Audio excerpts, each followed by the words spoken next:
Yeah, that's what I'm saying. I said they was making decisions and stuff that I feel like we had rights to, that, you know, should have been a different decision. And they told me that they couldn't change that. And that's before even just like termination requests and all that other stuff. Yeah, ever since I had kids, I always grow these 2 little chin hairs. I can't even get it. But anyways, yeah, they were saying that he had the final decision when really it was appellate court. And then after that, if it don't go right with appellate court, then it would be Supreme Court. You know, like, people just be lying here, and this system is really jacked up. And really, it's really jacked up for the black families. I have only seen black families get terminated. That people that genuinely love their kids, where I had to see the sheriff and other police officers had to walk people out because they were terminated. Because this courts is jacked up. You can be doing everything. I've literally witnessed people go through this, that they literally did everything, didn't start no conflict, but because they stood up for themselves, it was retaliation. Same thing happened to me. Like, same story. I'm just now finding out how to complain and all that other, like, how to really complain, because the complaining I've been doing, I've been following the chain of command, ain't nothing been getting done. But now I know exactly what to do, and I've already typed up the letters and everything.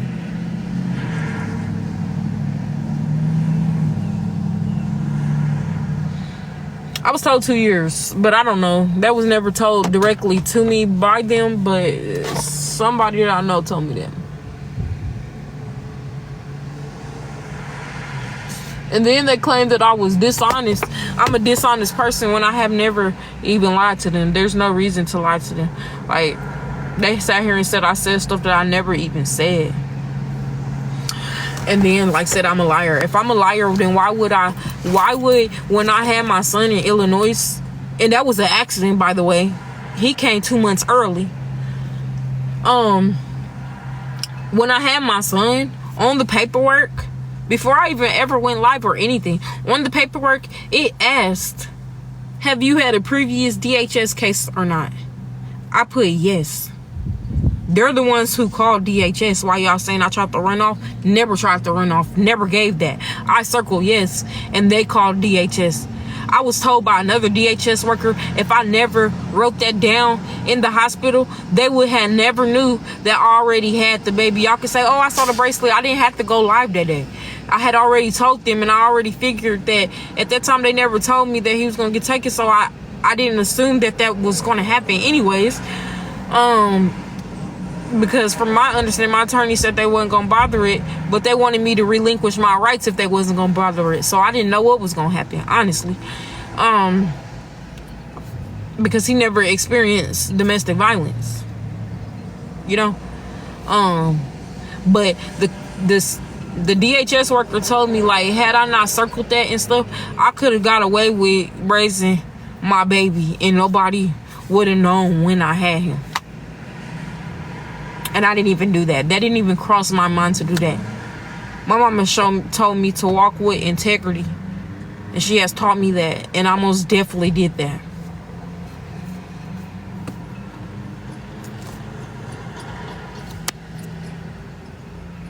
So what exactly does terminated rights mean? They still give you a chance to get them back? Honestly, I don't even know. They don't tell me nothing. And I just got a new attorney that I'm paying for, and so I haven't really talked to him much because he went on a vacation and stuff. Like, all this is like last minute for real. Like, be able to like afford all this, but and even then I really can't even afford it because now he increased the prices. But I really don't know. I just know is that foster care until I actually get terminated. We are waiting for the Supreme Court to make a decision. That is what's putting everything on hold. So my rights and stuff are still intact, and this whole case is on hold, on standby, whatever you want to call it. It's on standby. My rights is still intact. It's just he requested termination, but I appealed it to a higher court, which is the Supreme Court. The Supreme Court said it could take up to 9 months. Then I was told it could take up to 2 years to adopt, 2 additional years to adopt. So nobody will be able to adopt then. But then I also looked on ChatGPT where to me, my judge is biased. I have all the reasons to prove why he is biased, and everybody on my cases been compromised.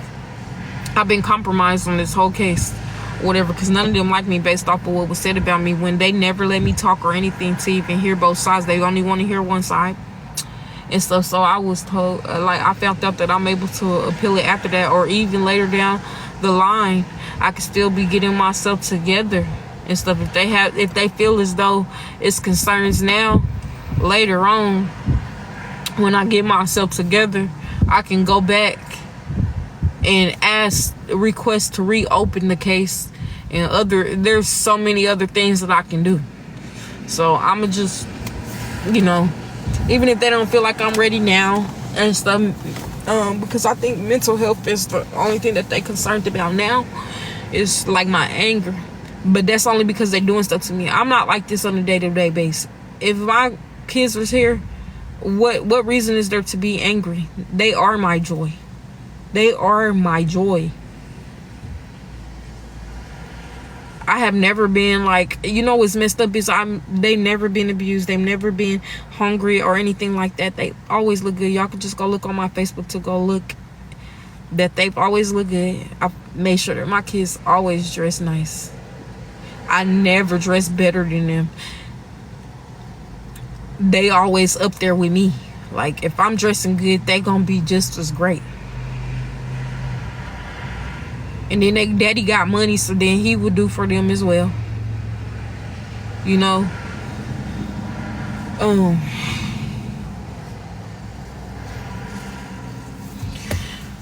At the end of the day, I'm just let it play out. That's all I can say. I could just let it play out. But my kids are my joy, and if I had them, I wouldn't be so angry.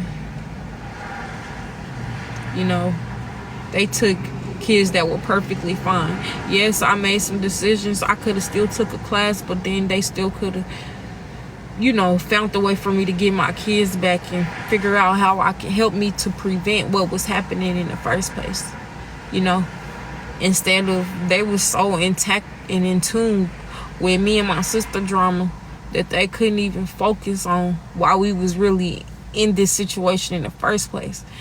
Me being on social media could not prove that, because the homeless part, I guess, but it does not prove that I was unable to be a good mother because people were talking crap about me. What does that have to do with me being a mother? They tried to use all that against me and couldn't at the end, but they did for the longest. So why did you say a man abandoned you in Illinois if it wasn't true? He did. And he came back. And it was my baby daddy. Why did you keep having babies with him? Because I could. And I did. And the last times or whatever was a mistake. I was raised in a 2-parent home.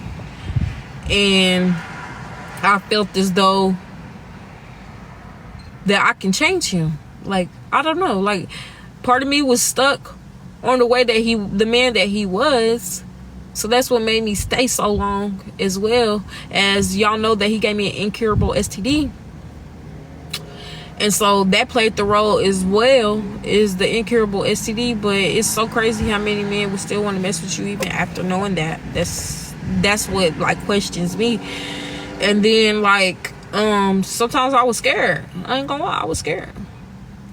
If a man is threatening to do this and stuff, have y'all seen how many stories where people have begged the police for help and time after time still let the sucker out and they still get away with it and they ain't in jail forever, and so then they're unalive? Have y'all not seen that? So every time I called the police, the fact that he used to be in the military, he was a veteran, they would allow him to just get away, because most of the time when the police came out, it was men. There was only a couple of men that ever defended me, but most of them did not care about women, you can tell. And he would just mention that he was in the military, he got out, or he lied and I had visible marks and they took me into jail instead of him, even though I was at my own home. So at the end of the day, the system is corrupt, and I just wish I could have did things better. I wish I saw the red flags in the beginning, but I did not. I feel like his mom and his granny tried to warn me, but it's like they was speaking in parables, so I wasn't really understanding, kind of. Like, it was like they was telling me he bad, like, he no good, but at the same time not saying it. You know what I mean? Like, hinting it, instead of just going ahead and telling me. And then, like, his mom sounded delusional to me, so that I just didn't listen or whatever. One day, like I said, when I first met her or whatever, she told me about his other baby mamas. He never told me he had any kids but one kid. I didn't know about the other two baby mamas. Then she told me how he had like red eyes like the devil when he get mad, and I didn't understand what she meant. Like, I'm just like, what is she talking about? Like, she was just talking all over the place, so I just didn't take her seriously. And I see what she's talking about now. I'm white, and same thing happened to me 25 years ago with my daughter. We do talk now, though. I'm so sorry that happened to you. I just wish the system would do what they were designed for. They were designed to reunite families and help the families that are struggling correct the behaviors. But we have been so far in the world that is patted being evil on the back, that people want to see families miserable. They want to see people suffering. They don't want to help and stuff, because it's not them, because they're not put in that position. And a lot of them think that they're better than you. If you pour in their eyes and stuff, they're going to do you so bad. I'm telling you, because I was told by an officer that used to be in the court, as well as a DHS worker, that the system hates poor people. So nobody on the father's side wanted to get them, so they just won't be in the system. Yes, they're with family. But see, what happened was, when this all started, my baby daddy used to tell his mom stuff about me, and I didn't never know. Like, me and her, she used to love the heck out of me. I had him going to church. I had him, being godly and stuff. I didn't know his past. I didn't know he was already domestic. I didn't know any of this. This is my first time ever being in a real relationship. You feel me? Like a real one. And she would just tell me, like, whatever you doing, keep doing it. Like, it's crazy how she used to just, like, be loving towards me and just so hateful now. But I guess it's based off what he told her and stuff about me, lying on me and stuff. And his grandma would tell me too. And then she was jealous that I had a closer relationship with her mom than she did. So then that really made her hate me for a while, because me and his grandma used to be best friends. Like, even if me and him broke up, she still invited me over. I ain't gonna lie. I know that sound crazy, but at the time I never been in a real relationship, so I still loved him. And she would, and this is before domestic even ever occurred, but she would be like, what you doing? You want to come to such and so with me and all that? And I'd be like, yeah. And she would know that we was broken up and stuff. She was like, she'd be like, you want to spend the night? And I'd be like, we broken up. She's like, I don't care, this my house. He can leave if he don't want to stay, like for real, But I used to be over there all the time because she was inviting me, or I would go check up on her, and her daughter didn't like that. She'd be like, Mama, why is she always over here? It just like started becoming jealous and stuff. And then from there, she kept calling me a hot ass hoe and other stuff out of my name. And so I would ask him at the time, this is before domestic, I would tell him, like, please stop having, that should have been my first red flag, but one of the red flags, not even the first one. But I would say, like, please, like, ask your mom stop disrespecting me. I have not disrespected her. I have not done anything. I don't even understand why she's disrespecting me. Whole time he been talking bad about me in the same room with her, so I didn't know why she just did not like me out of the blue when she was just praising me, basically saying that, oh, you're doing really good, you know, and you are changing my son for the better or whatever. Then he started being domestic and stuff. So it was so many times he was just so domestic. One of those times what got CPS called in the first place is he took my like, I never am a person that go out. I always stay with my kids. If my family asks me, like my cousins and stuff used to be like, hey, you want to go out with us and stuff, like in a club setting, that's not my type of, I don't like going to the clubs, I don't like going places. So I would say, no, I'm gonna just stay with my kids, you know, I'm good. Or I'll say, yeah, and never go. That time, like, I was dealing with depression because he just kept doing me wrong, and me and him wasn't together. And so, and he was over the road, but he had came home. I asked him, can he get the kids? He said, because he wasn't a bad daddy, he just was bad to me. But I asked him, I said, can you get the kids? And he was like, no, you're not finna go out with another N-word or whatever. Like, you ain't finna have my kids around another N-word. That's why I'm asking you, can you get them? And it was never even about another man. My family wanted me to go out with them, and I finally said yes. And so he said no. So I asked his grandma, I was like, hey, can you get my kids? She was like, yeah, bring them over. Well, he had, I don't know, she told him she about to get him or what, but he was there when I came, and I was about to drive off. And he was like, you need to get them. Like, you're not finna, and mind you, ain't nobody saying this but me and him, because ain't nobody outside. He like, you need to go back in there and go get them, because you're not finna go nowhere. Like, you're not finna go nowhere. My granny ain't finna watch you. What he say? My granny ain't finna watch our kids so you could go sleep with other men and stuff. I was like, your granny said yes. Like, I'm about to go.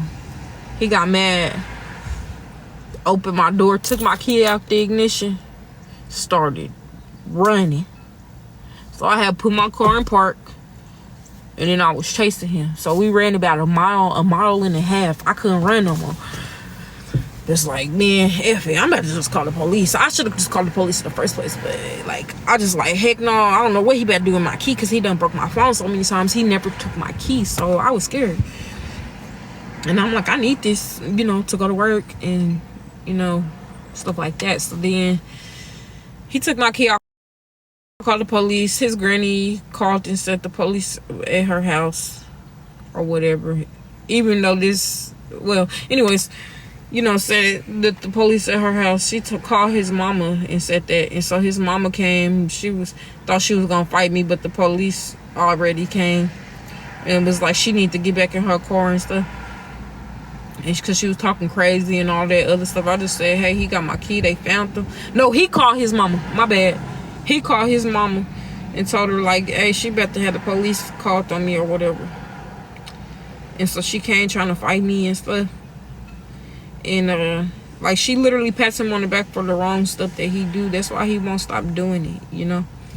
But anyways, police came. I told them what happened. They got my key. He told them that he threw my key over the highway. So like that, I had to call my mom and dad. And then his mama was like, I'm gonna call CPS. I'm gonna tell them that your house dirty and that you got gnats everywhere and that you abuse your kids and all this other stuff that never happened. And I'm just like, is she serious? This woman is a coon. I ain't even believe her, you know. I'm just like, what grandmother would do that? And at the end of the day, that stuff wasn't true, so I didn't care. So she told the officers that. Then the officers told my baby daddy, like, he said, you need to keep your mom out of whatever you and her got going on, because she is trouble. He didn't listen though. So then I guess my baby daddy lied and said, like, his love language is like feeding people and stuff. And even when he asked, like, hey, did you eat, he'll always ask, like, did you eat? Or ask his grandma or whoever, like, did you eat and stuff? Are you hungry? Stuff like that. And like, he was like, when the kids eat, they just ate. What they eat, I'll tell them what they ate. He like, no, my kid's hungry. So I guess he told his mama that my kids was hungry and they wasn't hungry. Mind you, he on the road, so how would he know this? And when he asked, I told him, you know. But anyways, she actually called. I guess that's what made her call. I don't know. Anyways, she called them and stuff. They just popped up in my house. And mind you, that his mom only had been to my house maybe 2 or 3 times. The first time uninvited because I had my son's birthday party in my house on his first birthday. And I'm assuming that it was either my baby daddy or his grandma invited her to my house, even though they knew we got into it. And I told them I did not want her to know where I lived because she be trying to fight, and I'm not doing that in front of my kids. And then not on his special day. They invited her anyway. Then I tried to reconcile because I'm like, I'm all for family. Like, I don't care if I don't like you or not. If my kids love you, and I didn't never get to meet my great grandmas and my, you know, just like my grandma. So I didn't want to take that from my kids. So I tried to settle our differences and stuff like that. Whole time she lying or whatever. She never really even been in my house, and when she was, it was always clean. But anyways, CPS popped up and was like, hey, can we come in? We need to do assessment and stuff. Make sure, you know, we got called and said that your house is dirty, that you be doing this, that your child doesn't go to school and all that. So then they had to come in my house and look, and then they visited my child at school and stuff, and then they had to make sure that my kids was having normal diaper changes, and nobody had wefts or anything on them. I'm like, oh my gosh. So I told my daughter to just tell them what she saw, and she said she did see domestic. I already had told them that it was domestic going on, but you know, they never got harmed. She clarified she's never gotten harmed, but she has seen it a couple of times, and yeah, that's what brought them in. As soon as that was about to close, they made me get a VPO on. They said if you want to avoid DHS getting involved, you got to get a VPO. I got the VPO. I was really scared to get it because I was told I was going to this facility that, you know, works with people that has went through domestic violence. They told me that, you know, they said they were going to go based off what they recommend me to do. I was like, all right. They told me, what do you want to do? I said, honestly, I'm scared to get a VPO because I think that's going to make him angry, you know. And